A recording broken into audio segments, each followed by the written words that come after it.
My parents lost it when I bought a house for myself instead of one for my sister. I always knew my family had a favorite, and it wasn't me. My sister, Emily, was the golden child, the one who could do no wrong, who had everything handed to her. Meanwhile, I was the backup plan, the spare, the one expected to handle things, be responsible, and make sacrifices. I went along with it for years, but one day I decided enough was enough. Growing up, the pattern was obvious. Emily got the newest clothes, private tutors, dream vacations. I got lectures about hard work and independence. At 16, I was flipping burgers at a greasy roadside diner while she was gearing up for a summer trip to Europe. When I brought it up, my parents told me I needed to understand their priorities. Translation: Emily's future mattered, mine not so much. I wasn't resentful at first. I just assumed that's how it worked. Parents invest in the kid they think will go far, and the other one learns to fend for themselves. So I did. I worked through college, lived in cramped apartments with roommates who forgot to pay rent, and skipped nights out while my classmates partied. With every paycheck I saved something. I wasn't sure what for, just knew I needed a safety net because no one was going to catch me if I fell. After graduating, I had two choices: grind away at a low-paying job or take a risk. So I took my savings and opened a small auto repair shop. It wasn't glamorous. The first year was brutal, long nights, endless hours, weekends elbow deep in engine grease. But it paid off. By year 5, I was making steady money, enough to seriously consider buying my own house. Of course, my parents knew. I'd mentioned my dream of owning a home instead of renting a tiny apartment, and every time they'd smile. But somehow the conversation always shifted. My mom would sigh dramatically, "Emily's been going through such a hard time." My dad would chime in, "Rent's so expensive these days. She just needs a little help." It'd mean so much if she had a stable place to live. They never said it outright, but the message was clear. I was supposed to fix her problems. Never mind that Emily's hard times were mostly self-inflicted. While I was working 16-hour shifts, she was living her best life. Designer bags, nights at fancy restaurants. Yet somehow she was the one who needed help. Then there was the money. Over the years, I'd been helping my parents financially, covering home repairs, unexpected bills, even giving them extra cash when things got tight. I didn't mind at first, they were my parents after all. But then I noticed little things. My mom always had a new purse, or my dad suddenly had a fancy new watch. At first I thought maybe they'd been saving up, but then it hit me. My money was going to Emily. My parents weren't struggling. They were funneling my help straight to her lifestyle. Then I overheard a conversation that changed everything. I'd stopped by my parents' house to drop something off, not planning to stay long. But as I passed the kitchen, I heard my name. So I did what any rational person would do. I froze and eavesdropped while pretending to check my phone. "I'm sure he'll do the right thing," my mom said. "He's responsible. He's been saving for years." My dad agreed. "It makes sense. He can't expect her to struggle. She's his sister." Struggle? Emily? The same Emily who'd never paid a day's rent in her life, whose credit card bills my parents still covered. Something wasn't adding up. Then it clicked, they were talking about my money. I stood there, heart pounding, as the realization sank in. They had a plan. I was supposed to buy a house, not for myself but for Emily. And the worst part? They assumed I'd just go along with it, like it was obvious, like it was my duty. I wanted to storm in and demand answers, but I knew how that'd go. They'd say I was being selfish, lecture me about family and responsibility, tell me how lucky I was to have succeeded while Emily struggled. I'd heard it all before. I needed to think, so I left without a word. That night, I lay awake in my tiny studio apartment, staring at the ceiling with a flickering kitchen light I still hadn't fixed. I thought about every time I'd been told to wait my turn, every sacrifice I'd made, every time I'd swallowed my frustration and smiled. I thought about Emily, how she'd react if she knew what they were planning. Would she be embarrassed, grateful, or just assume it was her right? I got my answer the next morning. Emily called out of the blue, her voice brimming with excitement. She rambled about a new house she'd found. "It's perfect," she gushed. 3 bedrooms, a backyard. "I can finally move out." I waited for her to mention how she'd pay for it, but she didn't, because she didn't need to. In her mind, it was already sorted. My parents had made sure of that. She even had the audacity to say she'd let me crash in the guest room if I ever needed a place to stay. That was it. The moment I knew I was done playing along, the next day I did exactly what they expected. I bought a house. Just not the one they had in mind. I didn't tell anyone, no big announcements, no explanations. I found a place I loved, put down my deposit, and signed the papers. It wasn't huge, but it was mine. The first thing in my life that was truly mine. I thought I had time before my family found out. Maybe a few months, maybe a year. But life has a funny way of speeding things up. I was in the middle of setting up my new kitchen, peeling off those ridiculous live, laugh, love stickers the previous owner left behind, when my phone blew up. Missed calls, texts. My mom, my dad, Emily, even distant relatives I hadn't spoken to in years. Then I saw the text that turned my stomach. "Why did we find out from the real estate agent that you bought a house?" I had no idea how they'd found out. Maybe the agent mentioned something to someone, maybe Emily had been eyeing the same properties. It didn't matter. What mattered was that I'd made my move, and now the real battle was about to begin. The moment that text hit my screen, I knew my peaceful housewarming phase was officially over. My phone kept buzzing, angry calls, worried texts, all laced with the same undertone: betrayal. I ignored them. If I answered now, I'd get dragged into a conversation where they'd twist everything to make me the bad guy. Instead, I went back to setting up my house. The previous owner had left hideous wallpaper in the living room, and if I had to deal with something stressful today, it was going to be that. Then the doorbell rang. I knew who it was before I even opened the door. I could feel it in my bones. When I opened it, my parents stood there, looking less like loving parents and more like corporate executives ready to discuss my breach of contract. My mom's face was a mix of disappointment and hurt, the kind of look she used to give when I forgot to call home. My dad had his arms crossed, like he was about to negotiate a hostile takeover. Before they could even step inside, I braced myself. The next 20 minutes were exactly what I expected: accusations, guilt trips, the whole "we're family" spiel.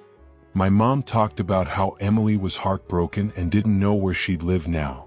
My dad made it clear they were counting on me to do the right thing. And my favorite, the reminder that after everything they'd done for me, this was how I repaid them. Everything they'd done for me? Like charging me rent as a teenager? Like expecting me to fund my own education while paying for Emily's designer wardrobe? Like letting me work 2 jobs while she enjoyed weekend spa getaways? If anything, I'd repaid them tenfold. That I could feel my patience slipping, but instead of exploding, I stayed quiet. I just nodded, let them talk. I'd learned long ago that arguing didn't work. They weren't there to listen. They were there to enforce their narrative. Then came the ultimatum. My mom, voice dripping with forced calm, said I had 2 choices: transfer the house to Emily or be cut off. I had to bite back a laugh. Cut off from what? Their love and support? The same love and support that always came with strings attached? The same family that never offered me anything without expecting double in return? I told them I'd think about it, not because I meant it, but because I wanted them out of my house. They left with an air of victory, like they'd backed me into a corner. I took a deep breath, walked to the kitchen, and grabbed a beer from the fridge. I sat down, looked at my phone. More missed calls. Emily had finally texted, and I could already guess what it said. Something about me ruining her life, how she'd counted on me. I opened it, and that's when I saw something that made my blood run cold. It was a message from Emily, but not meant for me. She'd accidentally sent it to our family group chat instead of whoever she was talking to. The message laid out a detailed plan about how she and my parents were going to break me, how they'd keep the pressure on until I caved and handed over the house. There it was, clear as day, confirmation that none of this was about fairness or family. It was a coordinated takedown, and I was just a fool who was supposed to roll over. I took a screenshot, saved it, and sat there for a minute. For the first time in years, something shifted. It wasn't anger or sadness, just clarity. They'd never seen me as family, just a resource to be used when needed. So I made a decision. I wasn't going to argue or explain. I was going to show them how done I was. The next morning, I woke up with a plan. If my family wanted a fight, they'd get one, on my terms. I wasn't going to plead or justify myself. I was going to take control and make sure they knew I was finished with their games. First, I secured my finances. I changed all my passwords, checked my bank accounts, and even installed security cameras around my property. Knowing my family, I wouldn't put it past them to try something desperate. Then I contacted a lawyer. I had no idea if my parents could actually cause legal trouble, but I wasn't taking chances. After explaining the situation, the lawyer assured me that as long as everything was in my name and I hadn't signed anything for Emily, I had nothing to worry about. Good news, but I still wasn't taking risks. Later that day, I got a text from Emily. "I'm willing to talk, but only if you're ready to make things right." I ignored it. A few hours later, another text, this time from my mom. "I'm worried about you. I thought we should have a family dinner to discuss everything." Yeah, right. I wasn't falling for that trap. Instead, I decided to flip the script. If my family thought they could manipulate me with pressure, I'd apply some of my own. I went to social media and posted something simple, not dramatic, not directly calling them out. Just a photo of my new house with a caption, "Finally home. Worked hard for this and it's all mine." The reaction was instant. Friends and family started congratulating me, saying how much I deserved it. Then the real fun began. Emily didn't comment, but I knew she'd seen it. A few hours later, I got another text from her, not so polite this time. She ranted about how selfish I was, how I'd humiliated her by going public with my purchase. Apparently, some of her friends had asked why she wasn't buying a house if I could afford one. Her ego took a hit and she didn't like it. Then came the phone call from my dad. No more fake concern, no more "we're family" talk. He was angry. He said I was embarrassing them, that I was ungrateful. I let him rant. When he finally ran out of steam, I gave a simple response. No. That's when the threat started. If you don't do the right thing, you can forget about being welcome in our home again. My response? Sounds like a win-win to me. For the first time, I didn't feel guilty for standing my ground. I didn't feel like I owed them anything, because I didn't. I blocked Emily's number. I muted my parents' calls. Then I ordered takeout from my favorite barbecue place, cracked open a cold beer, and sat on my new porch, watching the sunset over my hard-earned property. For the first time in my life, I was truly free. The silence didn't last long. The next morning, my inbox was flooded with more messages. Emily had gone into full crisis mode. My parents were in damage control. Apparently, some relatives had seen my post and started asking questions. The last thing my parents wanted was for people outside their little circle to realize how messed up things really were. I could almost hear their conversations. My mom frantically trying to spin the story to save face, my dad grumbling about family duty and how I'd betrayed them. And Emily? She'd lost it. She wasn't just ranting in the family group chat, she was airing her grievances on social media. I checked her latest posts. Long, dramatic rants about how hard her life was, how she'd been betrayed by those closest to her, how she was struggling to find a place to live. I nearly choked on my coffee when I saw she'd started a GoFundMe. That's right, a crowdfunding campaign titled, "Help Emily Get the Home She Deserves." The audacity was almost impressive. The description was even better.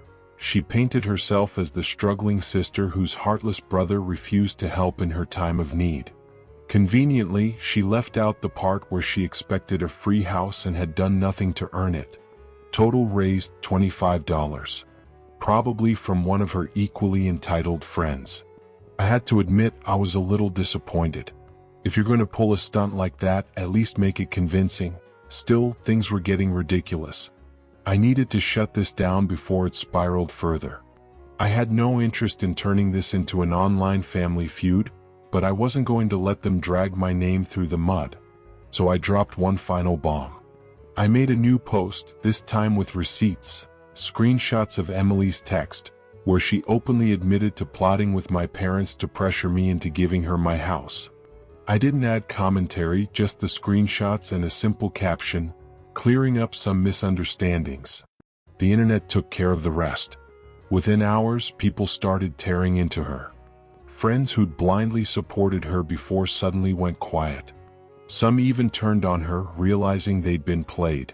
Emily deleted her GoFundMe and locked her social media accounts. My parents weren't handling the pressure well either. Apparently, some relatives reached out to me, asking why my parents thought it was okay to demand a house from their son while spoiling their daughter. By the end of the day, the family group chat was silent. No more guilt trips. No more passive-aggressive calls. Just silence. And it was glorious that I leaned back, watching the sun sink below the horizon. My phone, blissfully free of notifications. A cold drink in hand, my favorite playlist in the background. For the first time in years, I wasn't waiting for the other shoe to drop. I wasn't worried about what my family thought or if I'd done the right thing. I'd done the right thing for me. And that was enough. The silence lasted a full week. No calls. No texts. Nothing. I expected my parents to try one last desperate move, but for the first time, they seemed to realize I wasn't budging. Maybe the public shame finally hit home. Maybe they were regrouping. Either way, I wasn't letting my guard down. Then, just as I was settling into my new life, the next surprise arrived. A certified letter. A thick envelope with my parents' return address. The kind that never brings good news. I sat at my kitchen table, coffee in one hand, letter opener in the other, bracing for whatever nonsense was inside. It was a legal notice. My parents were threatening to sue me. I had to read it twice to make sure I wasn't hallucinating. According to the document, they claimed I'd misled them into believing I was buying the house for the family's benefit and that I'd unjustly enriched myself at their expense. It was absurd. I'd never made a single promise to anyone about giving away my house. But their desperation had reached new heights. The best part? They were demanding compensation for the emotional distress I'd caused Emily. That's right, she was so distraught over not getting a free house that they thought she deserved money. I did what any rational person would do. I laughed. Then I called my lawyer. The conversation was short. My lawyer could barely contain his amusement as he told me the case had no chance in court. At best, it was a scare tactic.